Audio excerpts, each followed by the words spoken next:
내 몸에 이상이 느껴질 땐 병원으로 가야 해요. 안녕하세요. 진행을 맡게 된 이혜수입니다. 주변에서 한 번쯤은 들어보셨을 법한 임플란트 수술. 하지만 수술이라고 하니까 겁부터 나기 마련인데요.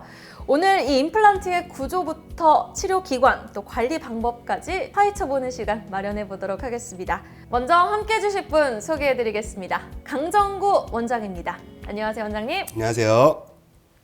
안녕하세요. 강정구 원장입니다.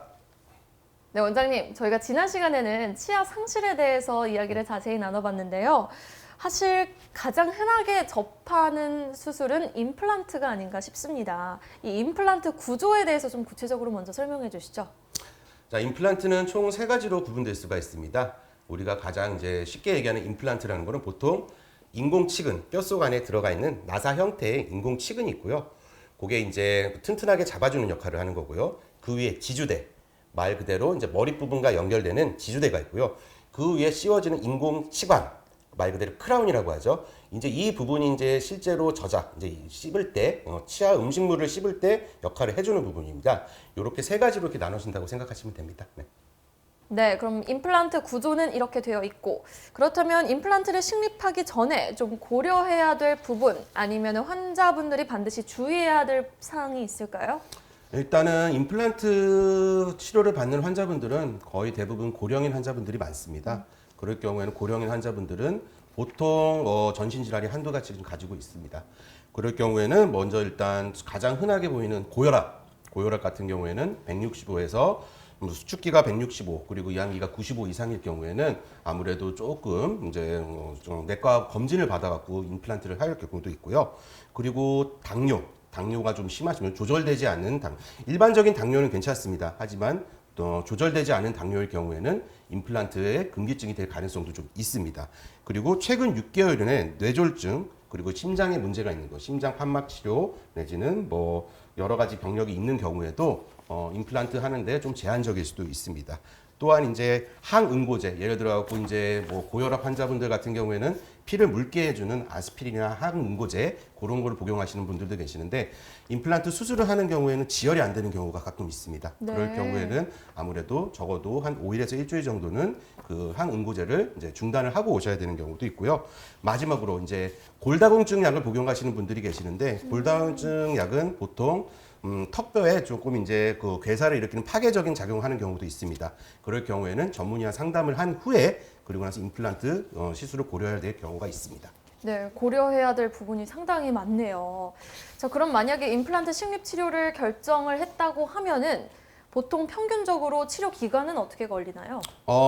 좀 위에 치아하고 아래 치아를 좀 나눠야 될 것 같은데요. 네. 위에 같은 경우는 소위 말하는 스펀지 같은 말랑말랑한 뼈입니다. 윗턱뼈는 아래 턱뼈 같은 경우에는 시멘트 같이 단단한 뼈이기 때문에 위에 같은 경우에는 보통 임플란트하고 그 뼈하고 붙는 기간이 3개월에서 6개월, 환자보다 좀 다르겠지만요. 그리고 아래 같은 경우에는 보통 2개월에서 3개월 정도 기다리셔야 되기 때문에 임플란트라는 거는 그냥 잇몸뼈에 심어놓는 행위가 아니고 심어놓은 다음에 뼈하고 임플란트 고정체하고 완전히 결합이 돼야 되기 때문에 그럴 경우에 걸리는 시간이 사람마다 조금씩 다른 건 있습니다. 네, 그렇군요. 아랫부분과 윗부분에 보통 평균적으로 차이는 있다라는 네, 맞습니다. 부분 좀 네. 유념하셨으면 좋겠고요. 자, 그럼 임플란트를 심고 나면은 일단 진짜 치아가 아니니까 영구적으로 사용할 수 있는 것 아닐까라는 생각은 드는데 영구적으로 사용 가능한 건가요? 제가 치과를 하면서 가장 많이 듣는 질문 중에 하나인데요. 환자분들께서 네. 임플란트 하면 평생 쓰는 거 아니냐? 적어도 20년은 쓸 수 있지 않느냐? 이렇게 여쭤보는 환자분들이 굉장히 많으세요. 네. 근데 저는 환자분한테 항상 말씀을 드립니다. 본인 치아를 관리를 안 하고 쓰시는 경우에는 분명히 수년 안에 치아를 상실할 겁니다. 임플란트도 똑같습니다. 한번 심어놓고 평생 가는 게 아니라 지속적인 관리가 필요합니다. 음식물 제거도 해드려야 되고 치태 제거도 해드려야 되고요. 그리고 계속 엑스레이 사진을 찍음으로써 관리를 하고 6개월에 한 번씩 스케일링도 하고 여러 가지 방법이 있긴 하지만 그렇게 관리를 하면서 하면 오래 쓰실 수가 있지만 그냥 한 번 임플란트를 심어놓고 관리를 안 하고 하면은 일반 치아처럼 수년 안에 빠지거나 문제가 생길 수도 있습니다. 네, 꾸준한 관리만이 정답이네요. 그럼 조금 더 임플란트의 유지 기간을 길게 가져가기 위한 관리 꿀팁이 있다면 어떤 꿀팁이 있을까요? 보통 임플란트 환자분들께서 가장 불편하게 겪는 게 음식물이 끼는 겁니다. 처음에는 이게 꽉 끼고 이제 음식물이 끼지가 않는데 이제 시간이 지나면 지날수록 좀 느슨해지기도 하고 음식물이 끼므로써 그 해당 부위에 잇몸도 붓고 피도 나고 냄새도 나고 그리고 이제 나중에 지금 약이 되는 이제 치주 질환까지 올 수가 있는데요. 이럴 경우는 이제 당연히 칫솔질은 기본이고요. 치실 그리고 임플란트 환자들이 꼭 필수해야 되는 게 치간 칫솔입니다. 치간 칫솔을 사용해갖고 치실과 함께 사용하고 올바른 칫솔질도 해야 되고요. 그리고 이제 뭐 이거는 뭐 사람마다 다 다르겠지만 이제 이를 악무는 습관, 딱딱하는 것을 씹는 습관, 또 주무실 때 이를 가시는 분들도 있어요. 치아라고 그 생각하는 구조체는 이제 위아래 힘을 받을 때는 괜찮습니다.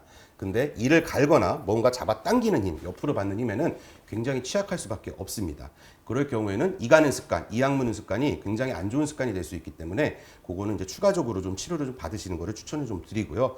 그리고 첫째도, 둘째도, 셋째도 가장 중요한 거는 이제 정기적인 체크입니다.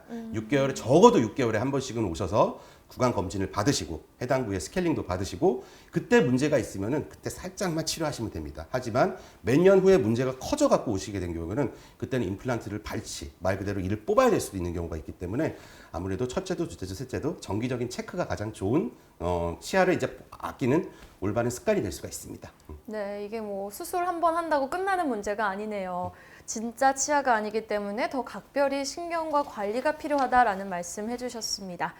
모든 치료법에는 부작용이 따를 수 있고요. 개인마다 치료 효과가 다를 수 있다는 점, 또 전문의와 상담을 통해서 적절한 치료를 받는 것이 가장 좋은 선택이라는 부분 유념하시면서 치료에 임하셨으면 좋겠습니다. 지금까지 강정구 원장과 함께 임플란트 치료에 대해서 이야기 나눠봤습니다. 오늘 말씀 고맙습니다. 네, 감사합니다. 내 몸에 이상이 느껴질 땐 병원으로 가야 해요. 오늘 두 번째 시간에는요, 임플란트 치료법에 대해서 자세하게 이야기 나눠봤습니다.